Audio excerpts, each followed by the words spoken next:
So we're here today with Region 1 Vice President, Mr. Luke Drake. Luke, thanks for stopping by today. We appreciate it. My pleasure. Now, for those people out there who may be newer or new to PASS, why don't you tell us a little bit about your history? Okay, I'm Luke Drake, Region 1 Vice President. I've been the Vice President now for 5 years. I was a Regional Assistant before that for 7 years under 2 different RVPs. Prior to that, I've held basically every position that PASS has to offer up to this point, including chapter officers and local rep.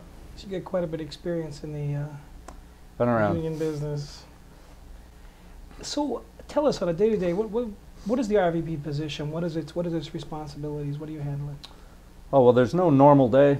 We respond to calls from all the members in the region with problems. The second level reps are often calling us for grievances, unfair labor practices, dealing with the LMR, dealing with executive board issues, so the running of the PASS organization, also dealing with management, things like the joint leadership team and all of the meetings we have there. So it's a pretty intense job, but it's very rewarding.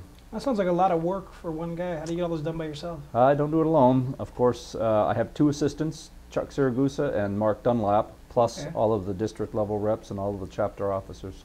Sounds like quite a support network to get the job done. It is. It's a big team. Luke, let's start off with the topic that seems to be in everybody's conversation. You hear about it when you're at the water fountain anyway.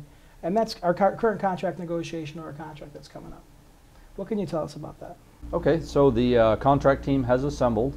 Our team from PASS met for 2 weeks recently in Washington to go over the existing contract and all the proposals that we have generated to date. In the future, our team with the FAA team will be getting together to go through some interest-based bargaining training. We're trying a new approach to contract negotiation this year, which is the interest-based bargaining process.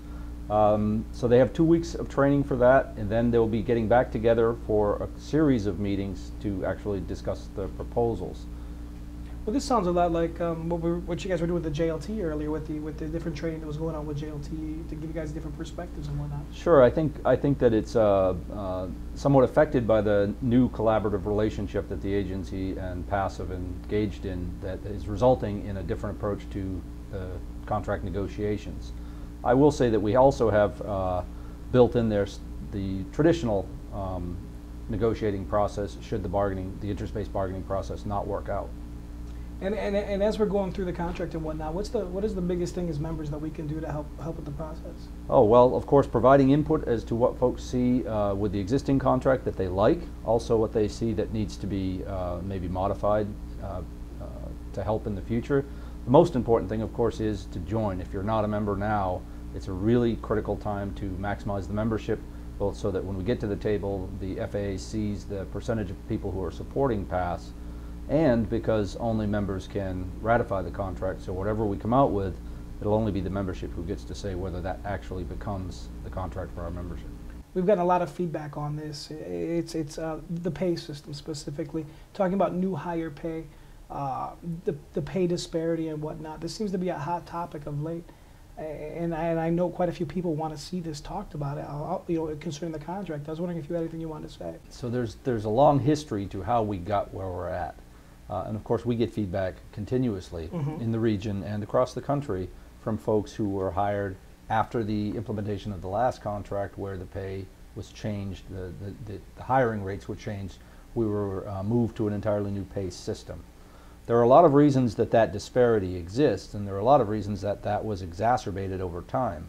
Among them was that the agency didn't really fulfill their part of the deal. The bands were supposed to slide every year. The administrator was supposed to make adjustments that would move that pay band to the right, and for many years that did not happen. And so the band widened. The difference between the people who had been in for a long time and those just coming in widened, and the perception is that, well, folks will never be able to catch up to the pay of the folks who had been in longer. Well, so the guys that are coming in right now are coming in under a pay band that hasn't been adjusted for quite a while, is what you're saying? Right. It hasn't been adjusted, and I'll say when the pay band was brought into the FAA, there's another perception is that we in PASS had a choice about whether or not we would go to this new band or whether we could stay under the GS pay system. Well, the fact is we didn't have a choice. There was, as we were talking about earlier, Mm-hmm. there was a law enacted, and Congress chose to pull certain agencies out of the GS pay scale and do this pay for performance experiment, which is where this pay banding system came from. So the new hires coming in are not coming in at the same level that folks were under the previous system. Mm-hmm. And the steps, it used to be under the GS system, there were steps. Every year, every couple of years, people had a predictable increase in their salaries, and the new system doesn't quite work that way. Additionally, we negotiated under that contract at the time for our AF specialized folks not to be capped out. They're not topped at the top of the band, which is a great benefit for them, but it also contributes to the disparity in pay. Luke, I was wondering, throughout the region, are there any LMR issues or any hot topic items that we can put out there and educate our constituency on? Oh, well, we've seen a couple of major changes. One has recently been to the FAA travel card policy. There was a MOA signed off by PASS in the early part of February. We've sent that out to the district reps. We're really hopeful that all of the districts will circulate that, and all of the members will look at that carefully, because there are some significant changes to the way the agency is going to be enforcing the travel card policy. And I will say, in the past, we've had a lot of problems with people not understanding what they can and can't use those cards for, and getting themselves into trouble as a result. One of the most important changes for folks to understand now is the law actually says that employees are required to use the travel card to the maximum extent practicable. And in the past, some folks have been using their personal credit cards to fund parts of their travel. They might buy a meal, they might pay for their hotel, something like that. There are actually provisions in the new language which would, the first time someone did that, they would get a letter reminding them of their obligation to use the card. The second time, the agency's position is they won't pay. So it's very important that our membership be very aware of what the rules are, what our MOA that we signed with the agency is, so that they can not get themselves into situations that we would end up having to try and argue about. I know there's a lot of topics that we could probably continue to jump on, but hopefully we can have you back again, and we can.